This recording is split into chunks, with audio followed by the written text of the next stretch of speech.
Valeria, muy buenos días. Buenos días, Macarena. Hoy nos fijamos en lo que se conoce como Arquitectura de Hierro de Madrid. Es un gran ejemplo que hay en la capital. Efectivamente, porque nos vamos al Palacio de Cristal. ¿Cuántas veces habrás ido por ahí, verdad? Pues muchísimas, muchísimas, porque me encanta el Retiro. Ahí está, situado en el Parque del Retiro de Madrid. Fue construido en 1887 con motivo de la exposición de las Islas Filipinas, celebrada ese mismo año.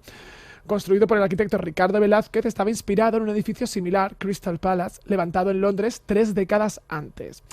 Realmente el motivo de traer aquí el Palacio de Cristal, tengo que decirte que es otro. Era el lugar que albergó el rodaje de la película de Antonio Jiménez Rico, Vestida de Azul. Atrapadas en un cuerpo que no quieren. Yo me considero mujer. Viven a contracorriente. Lo que la demás gente diga no me importa. Tienen sueños. Triunfar en todo, en el cine, en televisión. Y su peor enemigo son ellas mismas. Y la envidia les come. Es una víbora. Antonio Jiménez Rico nos convierte en voyeurs de su vida íntima. Que un cuerpo de una mujer que se dedique a la prostitución con un cerebro de hombre puede ser una máquina de hacer dinero. Vestida de azul. Yo no soy hombre, tampoco mujer. Soy travesti. Travesti, bueno, por el tono de la locución también eran otros tiempos, voyeurs de su historia. Sí. Así sonaba el tráiler.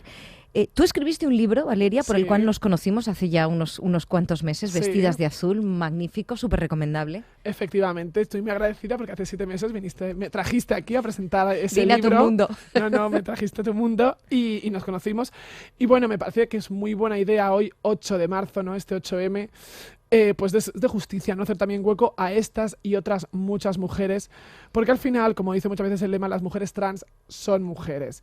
Y en aquel libro se repasaba, pues a modo de ensayo, cómo ha evolucionado, cómo los medios han tratado la transexualidad en este país. Así que con la excusa, no es una cuestión promocional, te lo juro, que ya no voy a hablar más del libro, vamos a hablar de la película y a través de la película contar por qué esas mujeres merecen estar en este 8M. Valeria, hablaremos del libro muchísimas veces porque sale en la conversación, porque merece la pena y porque además sigue estando muy vigente, incluso ahora en el feminismo pues hay un discurso interno que está provocando mucha fisura en torno a si la mujer transexual tiene que entrar dentro del discurso feminista, o sea que volveremos al libro muchas veces. Totalmente, además, de hecho, lo que estás contando es como la pura incomprensión, ¿no?, que sigue latente hoy en día. En el siglo XXI. En el siglo XXI. Y fíjate, mira, para que sirva de ejemplo cómo lo explicaba en aquel momento, en aquella película, una de sus protagonistas, Nacha, frente a un cura. Sí, vale. Entonces, pero si tú te vas a enfrentar abiertamente contra toda la sociedad y sobre todo queriendo ser creyente, es que fíjate, enfrento, tú puedes venir a la iglesia. Sí, sí, claro, no a la iglesia. Pero todas las veces mujeres de la iglesia no te olfatean, no ven. Sí, me olfatean. Y no sufres con eso. Porque me siento tan persona que soy capaz de ir a una iglesia. Me siento tan persona que soy capaz de ir a una iglesia. Esa escena, esa conversación que mantiene con el cura es realmente dramática. Sí, tal cual. Los dioses de todas las religiones a lo que han ido es al hombre en concreto. Y en este caso, a ti que eres hombre que te has transformado en mujer. Yo soy hombre, pero que soy hombre para Dios. Porque para la tierra, yo no soy hombre. Tampoco a ti que eres hombre y te has transformado en mujer. Fíjate, la Transición española, vamos a resituar al oyente. Y la pobre decía luego, dice, no soy hombre ni mujer, soy la ridiculez en la tierra, ¿no? Asumir el dolor desde ese punto, ¿no? Tener asumida tu marginación. Hay que aclarar además, como tú decías antes, que en aquel momento se empleaba el término travesti, incluso con acento, ¿no? Ya ni siquiera travesti, que abarcaba incorrectamente pues al transformista que imitaba cualquier folclórica o a una chica estupenda que realmente era transexual. Pero es verdad que en ese momento este país estaba muy falto en cuanto a términos y en cuanto a muchas cosas, ¿no? También legislativamente, obviamente, pero es verdad que la terminología ha estado muy escasa hasta hace unos años, donde por suerte los medios la emplean ya correctamente. Y además las palabras construyen mundo y no emplearlas bien pues lleva también a la exclusión, y de esa exclusión social pues una de las consecuencias fue que a estas mujeres les llevaba la prostitución. Así es, efectivamente. Es decir, había un 90% de aquellas mujeres que no tenían otra salida más que dedicarse a la prostitución. De manera que, quieras que no, ese desarraigo era mucho mayor. Mira, vamos a escuchar, en relación a eso, con qué melancolía lo explicaba otra de sus protagonistas, la Loren, hablando de cuando volvía a casa después de tener que ejercer la prostitución, que era algo que no le resultaba agradable. Yo cuando estoy sola llego, me siento sola algunas veces y pensativa, y he venido de trabajar y digo, ¿para qué vale todo? A la última hora te tiene que acostar solita, en la cama como un perro. Porque hoy en día no tiene nadie que te quiera.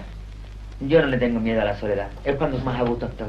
haciendo las cositas de mi casa, he venido de mi trabajito que no me haya pasado nada, que haya ganado mi dinerito, que es cuando se viene más contenta, cuando se te trae los 8 o 9 taleritos ganados. Yo no soy avariciosa, porque yo antes sí era más avariciosa.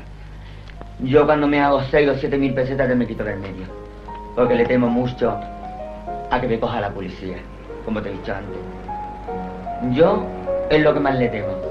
Cuando llega a las 7 de la tarde y me tengo que maquillar para irme a trabajar. Pues esa es mi vida. Yo la soledad no me importa.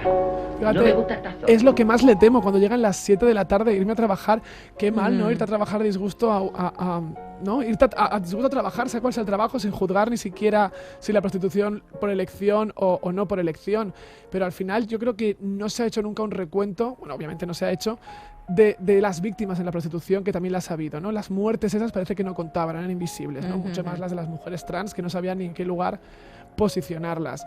Es verdad que, claro, el hecho de acabar en la prostitución, que es algo que solo le ocurre a las mujeres trans, precisamente por ser mujeres, no les ocurría nunca a los hombres trans, no estaban vistos como un objeto, pues es precisamente porque carecían de un DNI, un documento que les atestiguara como mujeres, de manera que cuando acudían a un trabajo para pedir empleo, pues ese DNI era como el contraste a lo que tú estabas ofreciendo, ¿no? Y pues no había empresario que quisiera contratar a ninguna de estas mujeres. Por muchas habilidades que tuvieran. Ahí está, por muchas habilidades que tuvieran, es decir, ni siquiera como empleadas, como dependientas en la hostelería, y estaban abocadas pues a eso exactamente. Afortunadamente esa cifra va disminuyendo, pero tenemos que ser conscientes de que sigue existiendo esa exclusión social.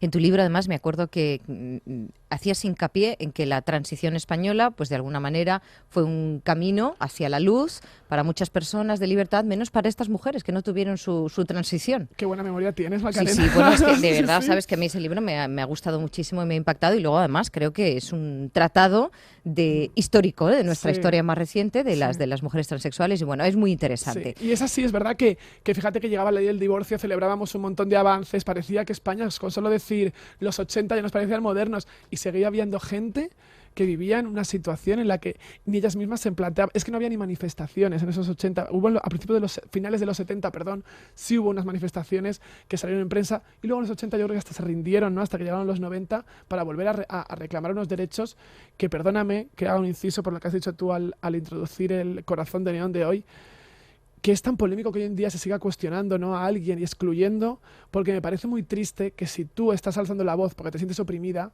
aproveches para oprimir a alguien. Eso no me cabe, ¿no? Es decir, esto de que los extremos se tocan, al final, los extremeños se tocan, que era una película que me dice mucho un amigo mío, va a ser verdad, ¿no? Es decir, ¿cómo puedes estar tú levantando la mano, abogando a tu libertad individual, pero luego con el látigo le estás dando a otra? No me encaja. Claro, hablamos del maltrato social que estas mujeres sufrían, y el propio maltrato muchas veces ocurría incluso en el propio núcleo familiar, ¿no? A mí me enterneció muchísimo la historia de Tamara. Sí, totalmente. Así es, Macarena. Porque en su caso, además, en el caso de Tamara, otra de las protagonistas de la película, se añadía el hecho de ser de etnia gitana y sufría una doble discriminación. Algo que hoy en día sigue ocurriendo con las mujeres migrantes. Es decir, esas mujeres trans, migrantes o no trans, te quiero decir, siguen también estando como todavía más abajo de la escalera. Vamos a escuchar un fragmento de Tamara que es muy duro. Tú hoy no sales de casa. Le dije, sí, tengo que salir para que vaya, no, que no va a salir. Y entonces yo digo, ¿cómo que no? Digo, yo quiero salir porque yo quiero ser libre. Le dije yo, no. Bueno, pues entonces fue para mí, y yo le dije, yo ya llorando, le dije, pues te lo juro, le dije a mi padre, te lo juro, de que cuando me haga el carnet, porque no tenía carnet, tenía 13 años y no tenía carnet, no me lo podía hacer, digo, te lo juro que cuando me haga el carnet me voy de la casa. Me dicen, ¿tú que te vas a ir de la casa? Se fue para mí, yo me fui para mi cuarto, entonces yo empujé la puerta y empujando la puerta a mi madre, ¡ay, que lo mata! Mi hermana agarrando a mi padre, entonces empujó la puerta, me tiró a la cama, cogió una silla y empezó a pegarme. Empezó a pegarme y me dio un dolor, y bueno, me reventó todo, no, bueno, me hizo muchísimo daño. Somos bestias pegando, los reconozco, me han hecho muchísimo daño, pero yo a ellos los quiero mucho, porque madre no más que hay una. Yo a ellos los quiero mucho. Encima, que dice, está contando, relatando cómo le rompió una silla, cómo se tuvo, claro, alguien que se va con 14 años de casa, ¿qué le queda otra cosa? Pues eso, ejercer la prostitución y encima pues caer en un pozo sin fondo. Es decir, Tamara murió de SIDA a finales de los 90. En casa estarán pensando, uy, estas están un poco dramáticas hoy. Sí, bueno, es una dramáticas. realidad social. Es que es una realidad, exacto. Eso es. Y hoy es un día también de reivindicación. Ahí está, y muchas veces reivindicamos, o sea, sobre todo es una realidad que está muy latente hoy en día porque empezamos a darnos cuenta, ¿no? Y a darnos cuenta de la visibilidad y la pluralidad que hay en las mujeres trans, tanto como en las mujeres cis. Entonces, en un día como hoy, y yo no lo digo solo en primera persona por lo que me atañe, sino porque es que el día de hoy no solo vale para reivindicar un salario, para reivindicar que acabe la violencia doméstica, para volver tranquilas a casa, sanas y salvas. También vale para decir, estas mujeres hay que hacer justicia, porque llevan 5 décadas que estamos mirando para otro lado. Los hombres se ríen de ella y si encima otro grupo de mujeres no las reconoce como mujeres, es que ya es el colmo. Y en Corazón de Neón, además, lo hemos pasado muy bien, nos hemos reído con su arte, hemos bailado las canciones. Entonces, hoy también estamos con ellas. Exacto. Hoy también. O sea, nos hemos puesto intensas, pero tiene un motivo. Valeria, ¿qué fechas marcarías tú como importantes para las mujeres transexuales? Pues fíjate, hay dos que aquí yo creo que son bastante cruciales. Por un lado, en 1983... se despenaliza lo que conocíamos vulgarmente no como cambio de sexo, es decir, la operación de reasignación sexual hasta el año 83 estaba penada en este país, ¿no? Entonces, fíjate, pues ponemos a lo mismo, es decir, llegaba ante la ley del divorcio a que alguien pudiera hacer con su cuerpo lo que quisiera y eso conllevaba que tuvieran que irse al extranjero, a operaciones que no estaban luego realmente bien conseguidas, a arriesgar su vida. Y luego otra fecha que yo considero bastante importante es el año 2007 cuando surge la Ley de Identidad de Género, que hoy en día por parte de bastantes activistas es verdad que dicen que merece una revisión, que se puede modificar o ampliar, pero también es cierto que antes de esa ley de 2007, que lo que implicaba era que las personas trans pudieran modificar su DNI sin pasar por una intervención quirúrgica, es tan importante, ¿no? Un DNI acorde a ti para no encontrarte tu identidad. Cada vez que exacto. saques esa tarjetita que hace falta en todas partes, de hecho es obligatorio salir a la calle con ella, cuando la mires te reconozcas. Ahí está, y eso te sube un escalón, ¿no? para el mundo laboral, para muchísimas cosas, ¿no? Y no pasar situaciones de escarnio incluso. Bueno, Macarena, he pensado, como tú dices, que estamos un poco intensas, que nos despidamos con la carta de una de las protagonistas. No es que vayamos a pasar a la felicidad. No, vamos a terminar con intensidad. Es el día, no pasa nada, es el Valeria. día. Pero es una carta muy bonita, ¿no? De una persona que tiene 19 o 20 años, que es René, otra de las protagonistas de aquel documental, y lo explica de una manera que yo creo que los oyentes van a empatizar muchísimo. Como tenía tantos líos en la cabeza, me decidí ir a un médico y él fue quien me explicó que mi cuerpo tiene más hormonas femeninas que masculinas. Y que no me preocupará demasiado, pues había más personas en mi situación. Desde ese momento vivo más tranquilo. Estoy bien, pero he cambiado bastante. Mi físico también. Vivo y siento como una mujer y empiezo a ser feliz. Lamento darte este disgusto, pues ya sé cómo piensas. He tratado de ocultártelo para no preocuparte. Y daría cualquier cosa por evitarte esta mala noticia, pero ya no puedo seguir así. Espero, mamá, que trates de entenderme. Ya sé que para ti es muy difícil aceptarlo, pero por lo menos intenta entenderme. Soy tu hijo y quiero seguir siéndolo, pero soy así. Y desde luego yo no tengo la culpa de haber nacido hombre por fuera, cuando por dentro soy y me siento mujer. Inténtalo, por favor, mamá. Os quiere, René.